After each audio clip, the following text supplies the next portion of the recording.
So, akin ito. Yes, yung Nay. Okay. Ito yung kwentong pinagpipistahan sa halos lahat ng mga tabloids ngayon, pati sa telebisyon. Tungkol ito sa pagkapununan ni Chris Aquino sa kanyang mga bashers. Yes. Nangako si Chris na hindi niya ito papansinin, pero tulad ni Sharon Cuneta, si Chris Aquino ay tulad din natin na tao na nasasaktan, nagsusuplada, na babaitan sa kahit sino, at marunong makisama, ganon. Pero, ako naman, meron lang ako opinion. Kasi ang bira sa kanya ng mga attack dogs ngayon, ng kung sino mang galit sa kanyang kampo, siya raw ay irresponsableng ina. Pwede natin tawagin si Chris Aquino ng iba't ibang pangalan. Pwede natin siya sabihin ng maarte, runner-up lang ang lahat sa kaartehan niya. Pwede nating sabihin ang emosyon niya sa pag-arte ay iisa lang, may hahalin tulad sa nararamdamang pagsakit ng tiyan o upo sa bawl, yun lang. Pwede rin nating sabihin na siya ay papalit-palit kung umibig, pero ako talaga, sorry, hindi ako papayag na siya ay tawaging irresponsableng ina. I agree. Yes. Agree. Ako, nasaksihan ko sa matagal na panahon kung paano niyang pinalaki na mag-isa si Josh.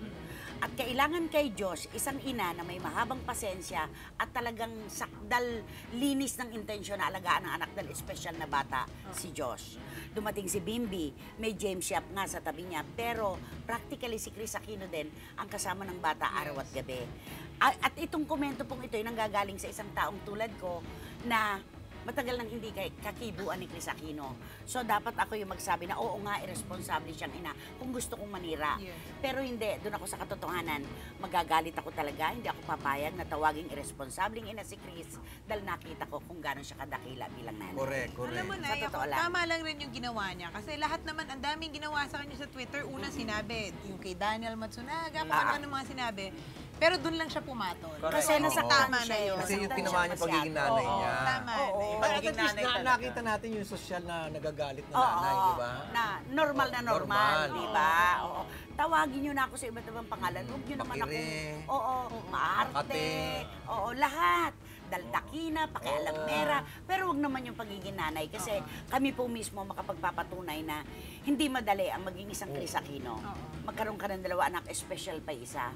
Pero para mapalaki niya ng maayos nang siya lang, aba naman, medalya naman at tropeyo katapat nito. At nakikita-kita naman doon sa dalawang bata kung gano'n niya maganda na palaki. Oo, diba? totoo. Mahal Kasi na malala mahal siya. makikita mo yun eh. Kunyari, iritado sa kanya yung mga anak niya. Hindi, sobrang malambing Mahal sa na kanya sobrang eh. lapit.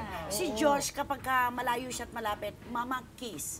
Kahit full na ang lipstick, sasalang na, gusto ni Josh madiin, hahalik pa rin siya. Tapos hingi, akin na yung lipstick ko, saka lang siya mag-aayos.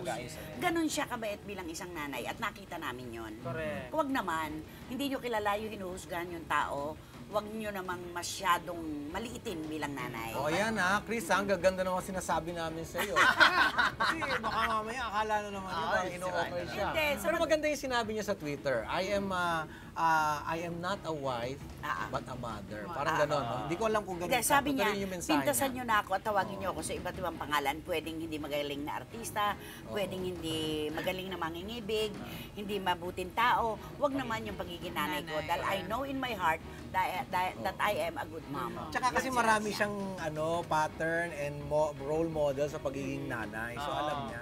Sa jowa, parang wa. Okay,